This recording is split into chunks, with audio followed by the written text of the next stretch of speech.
It was in pretty good condition. It was drivable. You could tell it's had body work done to it before and not up to our standards. So it all got stripped after it came in here. So you could tell the gaps and stuff weren't going to be the way that we normally like them. But it looked like it was going to be a project to get it the way Karl wants it.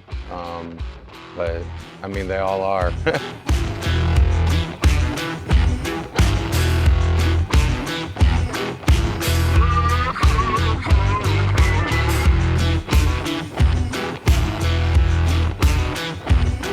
The car came in pretty intact, so we didn't have a whole lot of stuff other than knowing it was going to be a Karl car, which means everything comes apart, everything gets blasted, everything gets touched.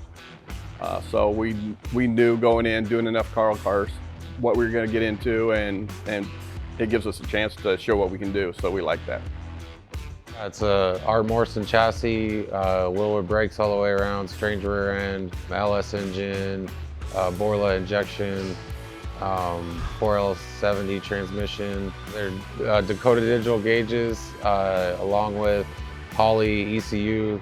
It's got the link module to get those two connected together. It's a Holley Dominator. All kinds of electrical stuff that's hidden under the dash and then throughout the car.